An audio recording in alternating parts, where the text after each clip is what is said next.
And the last thing that we'll look at here is what we call proof by contrapositive. And if you recall, the contrapositive of a statement is the statement starts off with an if-then, because most mathematical statements, most computer science statements are of the if-then form. Um, Sometimes it's hard to prove if P then Q. So it's hard to do this direct proof method that we've been doing where we start on one side and work our way to the other. But we know that the contrapositive of a statement, which is an equivalent statement, is the statement not Q, then not P. Let's just remember why. It's been a couple lessons since we've seen this. So if P, we look at Q and P, false, true, false, true, false, false, true, true. And we know that P implies Q is only false when the premise happens, but the conclusion doesn't. It's true otherwise. Okay, so not Q. So now we're going to show that we get the same column, that we get an equivalent column for not Q, not implies not P. So not Q is just going to be the negation of false and true and false and true. So it'll be true, false, true, false. Not P will be true, true, false, false. And not Q implies not P will be true, but false only when not Q is true, but not P is false, which is here, and it's true otherwise. And we see that this column is logically produces the same value as this column over here. Therefore, if you want to prove the statement P then Q, it's equivalent to proving not Q then not P. So intuitively, consider the statement, if I am in Paris, then I am in France. Isn't it also equivalent to say, if I am not in France, then I am not in Paris? Ah, well, that makes sense. You can't be in Paris if you're not in France. So let's go ahead and take a look at another example here. And again, we'll just deal with the number system. Let's define a rational number. We've seen these before, but a rational number is any number of the form x divided by y, where x and y are both integers and y can't be 0 because then you divide by 0. So these are called rational numbers. They're just ratios of integers. So for instance, 2/3, 0/8, -2/15, -1, -3. These are all rational numbers, which we typically use the letter Q to denote that for quotient, I think is probably the naming convention. And so these are elements of Q. But for example, 3 divided by 0, pi over 4, these are not rational numbers. Why are they not rational numbers? Well, because we cannot have the denominator be 0, and pi is not an integer. It has to be expressed as a ratio of integers. So consider the following argument. If a times b is irrational, then a is irrational or b is irrational. Well, wait a minute, we just defined rational numbers, right? We know what rational numbers, but irrational numbers are simply just not rational. So because it's so much easier to write what a rational number is than what an irrational number is, this is going to be a difficult statement to prove. Here I have the statement P. A times B is irrational. And here I have the statement Q. A is irrational or B is irrational. Okay, so if I look at the negations of these statements and I write them in the reverse direction. So by the way, here'd be the problem. If I wanted to say, assume A times B is irrational, I would have no next step because I don't know what the definition of an irrational number is. We only know the definition of a rational number. So irrational numbers like pi, 3.14159, ... are non-repeating, non-terminating numbers. So they're very difficult to define. But if I take the negation of something, so not P is the statement that A times B is not irrational. Let me say that first. A times B is not irrational. And what does it mean to say A times B is not irrational? Well, that means that A times B is, if it's not irrational, that means it has to be rational. So this means that, I shouldn't use an arrow, but this means that i.e. A times B is rational, or is irrational, to put more emphasis on that.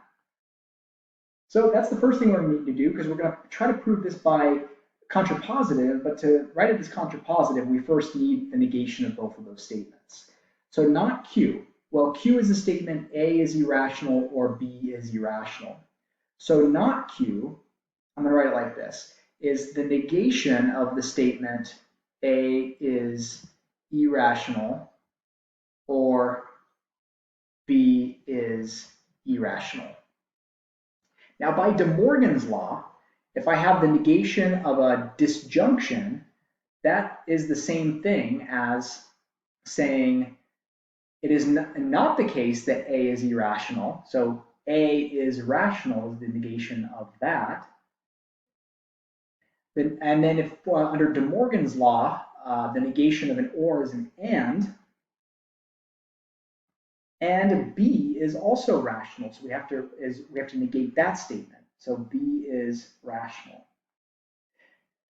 So what we've done here is we've gone from talking about irrational numbers to only working with rational numbers. Everything is now in terms of rational numbers. And if we want to prove if A times B is irrational, then A is irrational or B is irrational, we could instead prove the equivalent statement. Again, equivalent means we'd be proving the same thing, not Q, if not Q, then not P. So let's go ahead and write this. And then at that point, once you rewrite these statements, it's the exact same logical process as what we were doing earlier. Just sometimes we need to massage the statement a little bit to make it more easily provable, or at least quantifiable. So now as a statement, we're saying not Q, then not P. So we'll say if not Q, if A is, I guess I could say if A and B are both rational at this point, because A is rational and B is rational. If A and B are rational, then A times B is rational.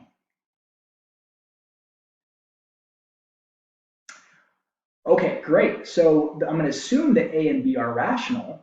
And when I do that, then I can say, oh, well, wait a minute, I could, by definition of a rational number, A is the ratio of two integers, and B is also the ratio of two integers. So this will make it incredibly useful to be able to prove this argument. And let's go ahead and do that, and that'll be our last problem here. All right, so here we go. So the first thing we do is to prove a statement, we start off with the condition or the premise, and so we are going to suppose the premise is true. So suppose A and B are rational. And this is just the statement, well, right now it's the statement not Q, but remember that what we're proving here, not Q then not P, is equivalent to proving if P then Q. So suppose A and B are rational. Okay, well, wait a minute. Let me think about that. If A and B are rational, that means A is going to be the ratio of two integers, which I'll call XA and YA. And then B is going to be the ratio of two numbers, XB and YB. This just helped me keep track of where the X's came from. And then wait a minute, what are XA, YA, XB, and YB? Well, XA, XB, YA, and YB are all integers based on the definition of a rational number, and also the denominators can't be zero. So YA and YB are not equal to zero. And this is just the definition of rational number. Great, okay, so now that I have these nice solid definitions, I can go ahead and prove this statement. So let's see, the next step that I'm going to take here is, well, I want to multiply these two numbers together. So if I multiply these two numbers together, I will get, let's see, a times b. And I want to show that the product of these two numbers is going to be rational as well, that it's going to be an integer divided by an integer when I multiply them. So that means I'm going to multiply by substitution xa over ya by xb times over yb, and that comes out to xa times xb over ya times yb by the way we multiply fractions. What I've done here is just substitution and arithmetic. So I've kind of combined steps here, and you can do that, but try not to do too many steps in one so that it's clear where things are coming from. This is not a series of very over-the-top statements, so we can combine them into one. So now I see that a times b is a ratio of two numbers, but I have to make the argument that those two numbers that are being divided, xa, xb, and ya, yb, that those are integers. Well, if xa is an integer and xb is an integer, that means xa times xb is an integer. How do we know that? This is by closure. I'll just say by closure. And also ya times yb is a product of integers, therefore it's an integer by closure. And there's one more stipulation for this being a rational number. We can use a substitution here. Let's call this just x, and let's call this just y. So x will be xa times xb since it's an integer. Y will be ya times yb. Now I just have to make sure that the denominator is not 0. But we already said that ya and yb are not 0. Therefore, ya times yb can't be 0. So ya times yb is not 0.